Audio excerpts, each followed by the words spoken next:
everybody. It is Sarah, and I am going to be adding my friend Ginger Marie Corwin, who will be coming on in just.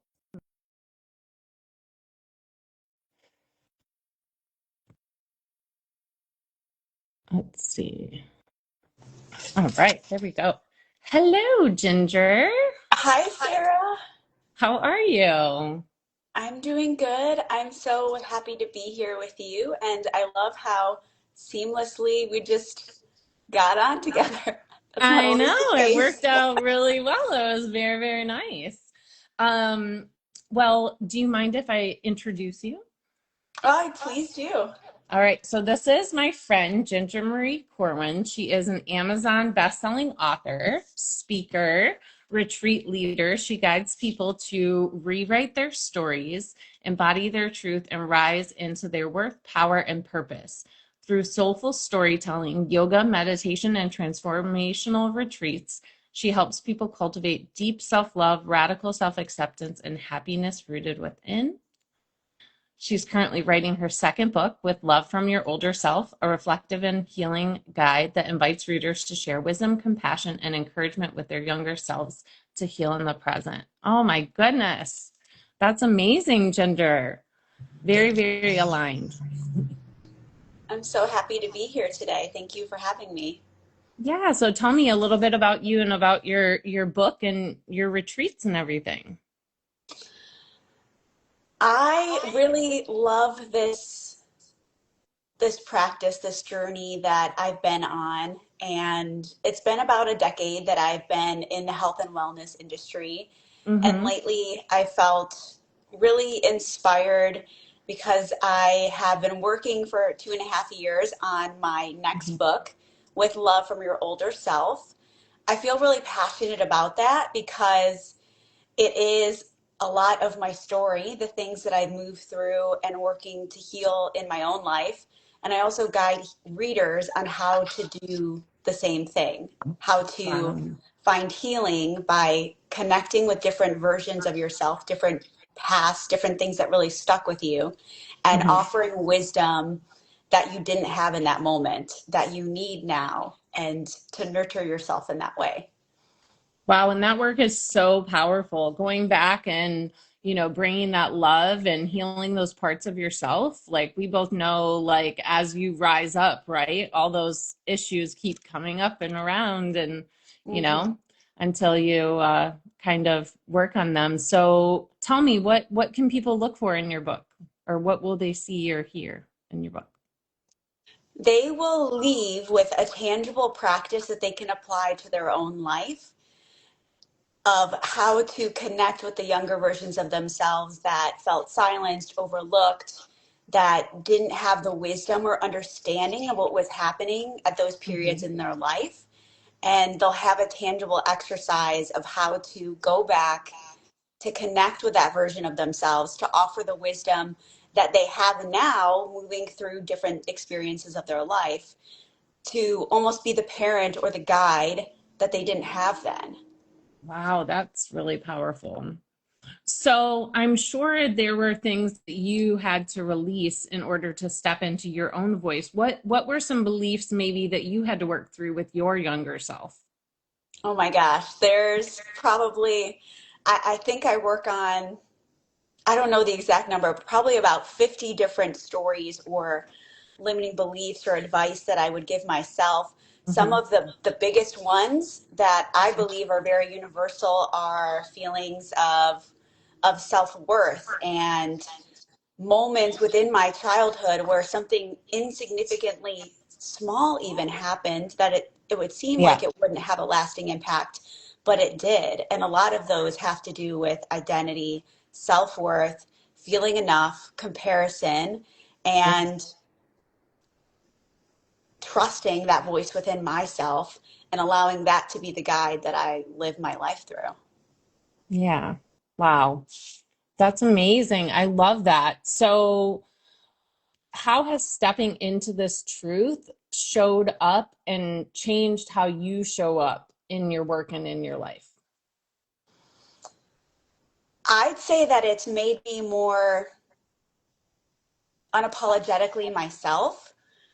A big thing that I have worked on and noticed throughout my life, especially in the most recent years, is Mhm.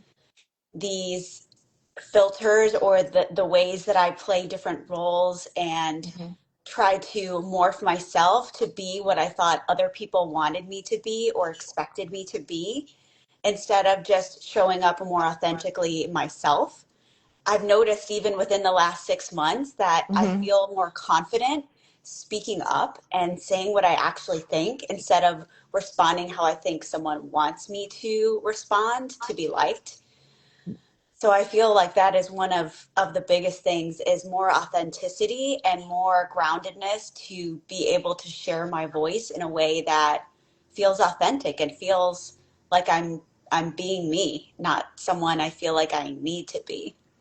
Yeah, that makes sense. I love that. And authenticity is the highest vibration that we can vibrate at. So when you're being yourself authentically, you're also freeing others to be that too. So I love that. That's so amazing.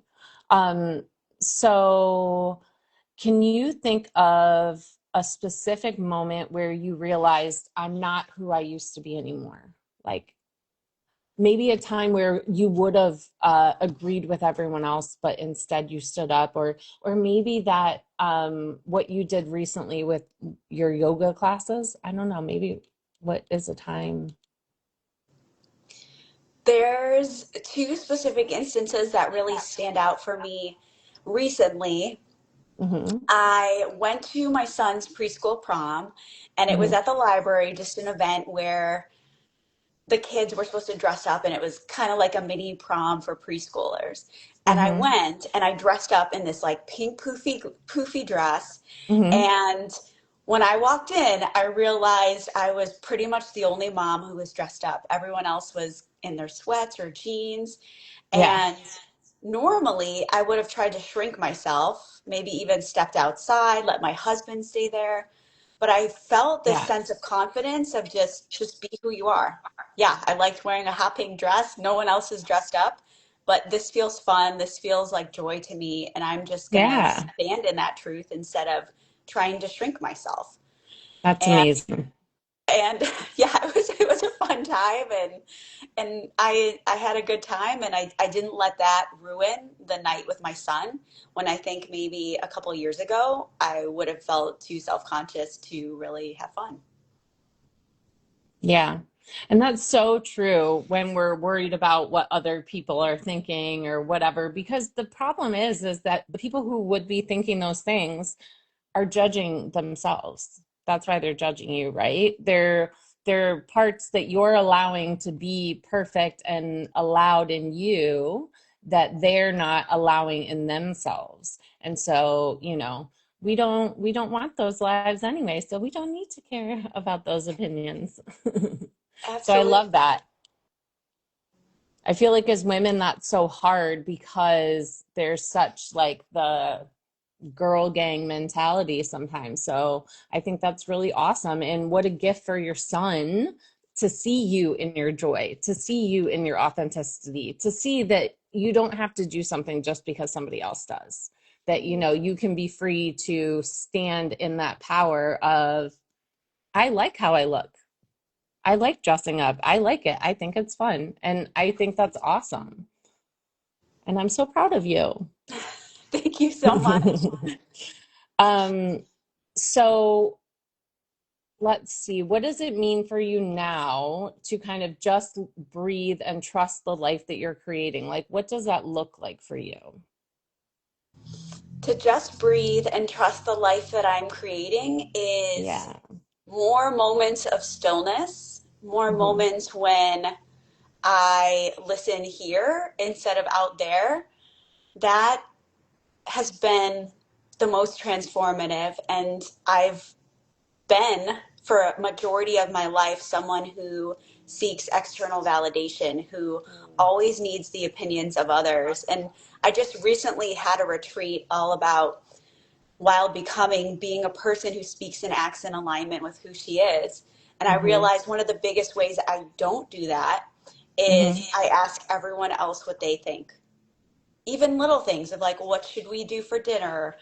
Um, should we, should I wear this or that? It's like I have all those answers inside. And the more that I trust that and go with my gut and my first instinct and stop second guessing myself, the more my life will transform, the more that I'll trust myself and know that Absolutely. I don't need to seek the opinions of others. There's a time and space for that where it can be really helpful, but ultimately, I can decide. And that is such a powerful place to be. I also have gone through that journey. And having gone through being someone who felt like I needed to ask everyone for permission. What do you think about this? What do you think about this person I'm dating? What about this job? What about this house? What about this? What about that? What about blah, blah, blah? Versus now, I want to make those decisions based on me, and I want to make them, check in with myself. But it's a process. Like you said, that once you start doing it, then you feel freer to do it again and again. Mhm. I liked how you were saying that, because I feel like that is the secret. Is in the beginning it feels scary and you have like that ick and that like knot in your stomach every time you're like, okay, this is what I'm doing. But then it's like it works and you can do it, and then you're like, oh, okay, now I can, do that. Or at least that's how it feels for me. um but I love that all the women that I've talked to also, we all have the same journey of we're all working on this. This is not like a destination that you get to. It's like surrounding yourself with people who are building you up and having these mindsets too. Like us in our Soul Speak Academy, to be that voice for you when those little intrusive thoughts come in, from our younger selves, from those younger parts and everything. So I love that, and I love that your book is bringing that into the world right now, because I feel like that's something that we really really need. Thank you. I So agree. is there, sorry, go Oh, ahead. I just saying I agree with that. I think having the support too is so important, and I'm so grateful for the community that we've built together. Yeah, me too. Now I have more friends. So if somebody listening right now is feeling disconnected from themselves, or feeling like they have some things from their younger selves that they need to heal, what's one small way that they could return to themselves or come back to their wild becoming Mm. and embrace that? What's one small thing they could maybe do? One small thing, and this is the essence of my book, is to try to understand what is the belief or what is the fear, and then Mm, sit down with that younger version of yourself. You can even imagine they're standing right in front of you. One practice that I love is looking at a picture of me from the age closest to the experience or the fear that I have, mhm. and write them a letter. What would I tell them right now if they were standing right in front of me? That has been so powerful for me, of just giving them words, giving them a voice Mm. that they didn't have the language, the understanding, or the ability to back then. Wow. And I agree. I feel like writing it, not just like speaking it, but writing it does something for releasing that as well. I agree. Wow. Yeah. Thank you so much for sharing that. Is there anything else that you want to share with us? Because I know you have to pop on to another call soon. The only other thing I would share is another practice that just helps me bring me more to me is Hmm. doing something outside. The most chaotic times in my life, when I've experienced the lowest of lows, there's something about being in nature, and that almost immediately is very healing for me. So if you're not in a place to write yourself a letter, can you spend 5 minutes outside? Go for a walk. If you can move in nature too, that's even more powerful. But that is one small thing that you can do almost immediately to to bring a sense of healing, to bring a sense of a little bit more peace in whatever situation you're going through. I agree. I agree. Just getting out and letting the sun hit you, going for a walk, doing a little bit of movement, just even just sitting out in the sun, just, yeah, it's definitely healing. Yeah. Well, wonderful. Well, thank you so much for coming live with me today, Ginger. It was so wonderful to talk to you, and I can't wait for your book. When can we expect it? That has been, I will say that the editing process has taken me longer than I experienced, longer than I anticipated. Right now, my book is in its final round of edits with my editor. So I'm anticipating sometime this summer, hopefully within the next month or two, but I don't have a clear set date yet. But if you want to be kept up to date on my journey, feel free to send me a message. I will let you know as soon as it's available, give you that first access when it is Yeah, well, ready for how everyone. else can we see you? You and I have an event coming up on June 6th for Called to Speak Live. So what is your talk going to be about? My talk is called You Were Too Young to Decide Who You Are.